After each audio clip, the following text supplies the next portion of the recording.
এবাৰ এই মুহূৰ্তে আইবৰ্ষে ৰাজ্যবাসীৰ কাৰণে সন্ধিয়াৰ বহুকেইটা গুৰুত্বপূৰ্ণ খবৰ এই ভিডিওৰ মাধ্যমে আপোনালোকে জানিব পাৰিব। অৰুণোদয় আঁচনিৰ টকা বৃদ্ধি কৰিলে ৰাজ্য চৰকাৰে। লগতে যিসকল মাইক্ৰ ফাইনেন্সৰ গোটৰ মহিলা আছে তেওঁলোকৰ কাৰণে ভাল খবৰ আহিছে। বন্ধুসকল, যদি আপোনালোকে মাইক্ৰ ফাইনেন্সৰ টকা লাভ কৰা নাই তেন্তে এই গুৰুত্বপূৰ্ণ খবৰটো চাব। নতুনকৈ লাভ কৰিব 40,000কৈ টকা। লগতে PM কিষাণক লৈ গুৰুত্বপূৰ্ণ ভাল খবৰ আহিছে। বন্ধুসকল, বহুত কৃষকে লাভ নকৰিব এইবাৰ টকা। কৃষকে টকা লাভ কৰিব এই ভিডিঅ'টোৰ মাধ্যমত আপোনালোকে জানিব পাৰিব। কেইবাটাও গুৰুত্বপূৰ্ণ খবৰ একেলগে জানিব পাৰিব, ভিডিঅ'টো চাই থাকিব। লগতে ৰাজ্যৰ মুখ্যমন্ত্ৰী ডক্টৰ হিমন্ত বিশ্ব শৰ্মাই কেইবাটাও গুৰুত্বপূৰ্ণ মন্তব্য কৰিছে। সবিশেষ তথ্য জানিব পাৰিব। ভিডিঅ'টো চোৱাৰ আগতে এটা ৰিকুৱেষ্ট, যদি আপুনি এই চেনেলটোত নতুনকৈ আছে তেন্তে চেনেলটো ছাবস্ক্ৰাইব কৰাৰ লগতে ভিডিঅ'টোত এটা লাইক কৰি দি দিব। তেন্তে আহক বন্ধু বান্ধৱীসকল, আজিৰ ভিডিঅ'টো আৰম্ভ কৰোঁ। ৰাজ্যৰ প্ৰথম গুৰুত্বপূৰ্ণ খবৰটো হৈছে ডাঙৰ গুৰুত্বপূৰ্ণ খবৰ। মধ্যাহ্ন ভোজন গ্ৰহণ কৰি অসুস্থ 40গৰাকী শিক্ষাৰ্থী। প্ৰদেশৰ চৰাই গুলহাৰিয়া গাঁও আৰু বালাপাৰ গাঁৱৰ দুখন চৰকাৰী কনিষ্ঠ উচ্চ বিদ্যালয়ত অঘটন। এই দুখন চৰকাৰী কনিষ্ঠ বিদ্যালয়ত স্বাস্থ্য চৰকাৰণত থকা সাময়িক স্বাস্থ্য কেন্দ্ৰত ভৰ্তি কৰোৱা হয় 28 কেইজন অসুস্থ ছাত্ৰ ছাত্ৰীক। বৰ্তমান 28 কেইজন অসুস্থ শিক্ষাৰ্থী বিপদৰ পৰা মুক্ত বুলি জানিব পৰা গৈছে। গাঁৱৰ ৰাইজে বিদ্যালয়ত উপস্থিত হৈ ঘটনাৰ বাবে জগৰীয়া লোকসকলক গ্ৰেপ্তাৰ কৰাৰ দাবীত প্ৰতিবাদ সাব্যস্ত কৰে। ৰমেন্দ্ৰ কুমাৰ সিঙে কয় যে চৰকাৰৰ ব্লকৰ 70খন প্ৰাথমিক আৰু কনিষ্ঠ হাইস্কুলত কোম্পানী অক্ষয় পাত্ৰই মধ্যাহ্ন ভোজনৰ যোগান ধৰি আছিল। কয় যে দুয়োখন বিদ্যালয়ৰ 40গৰাকী ছাত্ৰ ছাত্ৰী অসুস্থ হোৱাৰ খবৰ পোৱা গৈছে। সিঙে কয় যে জিলাৰ মধ্যাহ্ন ভোজনৰ সমন্বয়ক লগে লগে উপস্থিত হৈ তদন্ত আৰম্ভ কৰিছে। তদন্তৰ প্ৰতিবেদন আহিলে দায়ী লোকসকলৰ বিৰুদ্ধে কঠোৰ ব্যৱস্থা গ্ৰহণ কৰা হ'ব।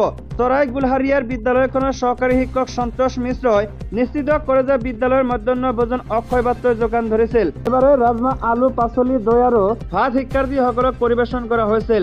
কিন্তু আহাৰ খোৱাৰ পিছতে শিক্ষাৰ্থীসকলে বমি আৰু অভিযোগ আৰম্ভ কৰে। পৰৱৰ্তী সময়ত তেওঁ গাঁওবুঢ়া আৰু শিক্ষা বিভাগৰ বিষয়াসকলক এই বিষয়ে অৱগত কৰে। গুলহাৰিয়াৰ গাঁৱৰ মুৰব্বী সুমিত চাহনীয়ে স্বাস্থ্য বিভাগৰ বিষয়াসকলক ৰোগীসকলক গাঁৱলৈ লৈ যোৱাৰ বাবে এম্বুলেন্স বিচাৰিছে। সেইকাৰণে দ্বিতীয় ডাঙৰ খবৰটো হৈছে হিমন্ত বিশ্ব শৰ্মাই 25বাৰ মুখ্যমন্ত্ৰী হলেও মিয়া জনগোষ্ঠীক ক্লিন কৰিব নোৱাৰে। আৰু এই গুৰুত্বপূৰ্ণ মন্তব্য কৰিছে আমছুৱে। পুনৰ নিৰ্ধাৰণৰ খচৰাৰ বিৰোধিতা কৰিছে, কাৰণ ই অসমৰ অন্যান্য জাতি জনগোষ্ঠীৰ লগতে সংখ্যালঘুসকলক ৰাজনৈতিকভাৱে শেষ কৰিবলৈ বিচাৰিছে। প্ৰতিবাদী জনসভাৰ পৰা আমি ৰাইজৰ মাজত খচৰাখনৰ সন্দৰ্ভত সজাগতা সৃষ্টি কৰি আহিছো। 29 জুলাই তাৰিখে দিল্লীতো আমাৰ আন্দোলনৰ কাৰ্যসূচী আছে। সমগ্ৰ প্ৰক্ৰিয়াটো অসাংবিধানিকভাৱে অবৈধভাৱে কৰা হৈছে। হিমন্ত বিশ্ব শৰ্মাই নিজৰ গাদী সুৰক্ষা কৰাৰ লগতে সদে বাবে থকা লোকসকলৰ স্বাৰ্থত খচৰা প্ৰস্তুত কৰিছে। খচৰা প্ৰস্তুত কৰাৰ সময়ত তেওঁলোকে ভৌগোলিক সীমা চোৱা নাই। সাম্প্ৰদায়িক বিষবাষ্প আৰু বৰ্ণবাদেৰে এই সমষ্টি পুনৰ নিৰ্ধাৰণৰ খচৰা প্ৰস্তুত কৰিছে। আমছুৰ সভাপতি ৰেজাউল কৰিম চৰকাৰে মন্তব্য প্ৰকাশ কৰিছে। চৰকাৰে লগতে কয় যে মই মুখ্যমন্ত্ৰীক ক'ব বিচাৰিছো যে এইসকল অসমৰে লোক হয়, অসমৰ ভূমিপুত্ৰ হয়, অসমৰে কৃষক হয়। হিমন্ত বিশ্ব শৰ্মাই 25বাৰ মুখ্যমন্ত্ৰী হলেও মিয়া জনগোষ্ঠীক ক্লিন কৰিব নোৱাৰে। এইসকল ভাৰতীয় নাগৰিক আৰু ভাৰতীয় নাগৰিকক কোনেও ক্লিন কৰিব নোৱাৰে। আমি মুখ্যমন্ত্ৰীক আহ্বান জনাইছো যে এনেকুৱা বক্তব্যৰে অসমখনত ঘৃণাৰ সৃষ্টি নকৰিব।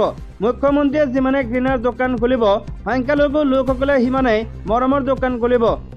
লোকসকলক আহ্বান জনাইছো যে আপোনালোকে সতী সন্ততিসকলক ট্ৰাক ড্ৰাইভাৰ, ঠেলাৱালা, ৰিক্সাৱালা নবনাই IAS, IPS, পাইলট, ক্ৰীড়া জগতত পাৰ্গত কৰি মুখ্যমন্ত্ৰীক প্ৰত্যুত্তৰ দিব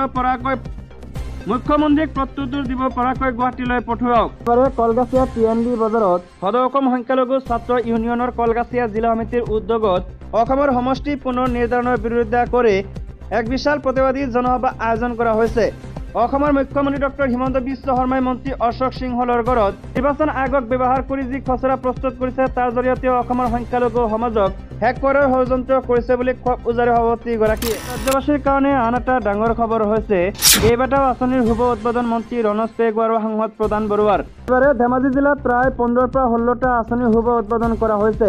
তাৰে অংশ হিচাপে ধেমাজি জিলাৰ মাছখোৱাত 2খন পকী দলং সহ 5টা পানী যোগান আঁচনিৰ শুভ উদ্বোধন কৰে ধেমাজিৰ বিধায়ক তথা শিক্ষামন্ত্ৰী ৰনোজ পেগু আৰু লখিমপুৰ লোকসভা সমষ্টিৰ সাংসদ প্ৰধান বৰুৱা আৰু জনাইৰ বিধায়ক ভুৱন গামে। মাছখোৱাৰ ৰহত আৰু হাইত 2খন পকী দলং মুকলি কৰাৰ লগতে জনস্বাস্থ্য কাৰিকৰী বিভাগৰ জলজীৱন মিছন গিলামৰা সংমণ্ডলৰ অধীনত দেওগৰীয়া পানী যোগান আঁচনি আনুষ্ঠানিকভাৱে শুভ উদ্বোধন কৰে। লগতে আন 5টা আঁচনিৰো শুভ উদ্বোধন কৰা হৈছে। উল্লেখযোগ্য যে ধেমাজি জিলাত শনিবাৰৰ দিনটোত 15টাৰ পৰা 16টা চৰকাৰী বিভিন্ন আঁচনিৰ কাৰ্যসূচীত অংশ লয় বিধায়ক দলৰ লগতে সাংসদগৰাকীয়ে। লগতে আটাইকেইটা অনুষ্ঠানত উপস্থিত থাকে ধেমাজি জিলা উপায়ুক্ত অংকুৰ ভৰালী। কাৰণে আন এটা ডাঙৰ খবৰ হৈছে আৰক্ষীয়ে মহিলাক চোঁচৰাই নিয়া ভিডিঅ' সন্দৰ্ভত স্পষ্টীকৰণ জি.পি. সিঙৰ। প্ৰতিদিনে অসম আৰক্ষীৰ কুকাণ্ডৰ কথা পোহৰলৈ আহিছে। ইয়াৰ মাজতে কেইদিনমান আগতে এটা ভিডিঅ' ভাইৰেল হৈছিল য'ত দেখা গৈছিল যে এজন আৰক্ষী বিষয়া এগৰাকী মহিলাক চোঁচৰাই লৈ গৈছিল। দাবী অনুসৰি ভিডিঅ'টো লখিমপুৰৰ। সন্দৰ্ভত স্পষ্টীকৰণ দিছে অসম আৰক্ষীৰ সঞ্চালক প্ৰধান জি.পি. সিঙে। ভাইৰেল ভিডিঅ' সন্দৰ্ভত এক টুইট কৰি কয় যে ভিডিঅ'টো 2022 চনৰ এপ্ৰিল মাহৰ। সিঙৰ মতে ভাইৰেল হোৱা ভিডিঅ'টোত থকা মহিলাগৰাকীয়ে একেলগে আৰক্ষী বিষয়াগৰাকীৰ লগত বাস কৰিছিল। লখিমপুৰ আৰক্ষীজনৰ চৌহদৰ বাসগৃহত বাস কৰিছিল। বছৰমান ধৰি আৰক্ষীজনৰ সৈতে মহিলাগৰাকীৰ সম্পৰ্ক আছিল যদিও এই ঘটনাৰ পাছত তেওঁলোকৰ বিচ্ছেদ হৈছিল। লগতে টুইটত সিঙে এয়াও কয় যে সকলো কথা নিশ্চিত কৰিবলৈ মহিলাগৰাকীক যোগাযোগ কৰা হৈছিল। লগতে সকলো তথ্য চালি জাৰি চোৱা হৈছে।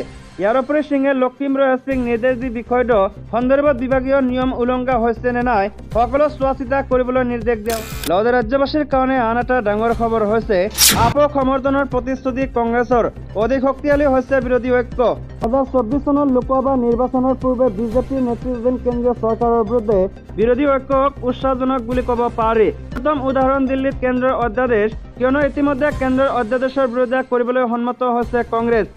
আম আদমি পাৰ্টিৰ মতে কংগ্ৰেছৰ দায়িত্বহীন বিৰোধিতা হৈছে এক ইতিবাচক উন্নয়ন।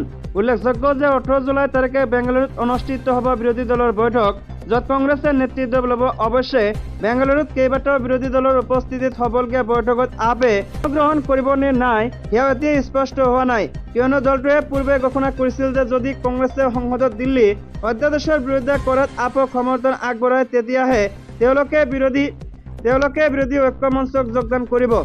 এটিভি ভাৰতে পূৰ্বে এক প্ৰতিবেদনত উল্লেখ কৰিছিল যে কংগ্ৰেছে সংসদীয় দলৰ অধ্যক্ষ সোনিয়া গান্ধীয়ে 20 জুলাইৰ পৰা আৰম্ভ হ'বলগীয়া সংসদৰ বৰ্ষাকালীন অধিৱেশনৰ সময়ত দলটোৱে বিতৰ্কিত দিল্লী অধ্যাদেশৰ বিৰোধিতা কৰে স্পষ্ট ইংগিত দিছে।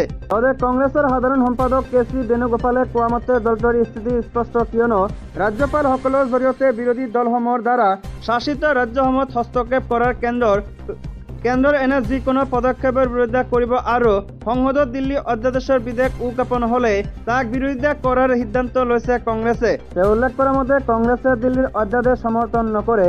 বেণুগোপালৰ এই মন্তব্যৰ প্ৰতিক্ৰিয়া ব্যক্ত কৰি আপৰ সাংসদ তথা ৰাষ্ট্ৰীয় মুখপাত্ৰ ৰাঘৱ চাড্ডাই টুইট কৰি কয় যে কংগ্ৰেছে দিল্লী অধ্যাদেশৰ দায়িত্বহীন বিৰোধিতা ঘোষণা কৰিছে।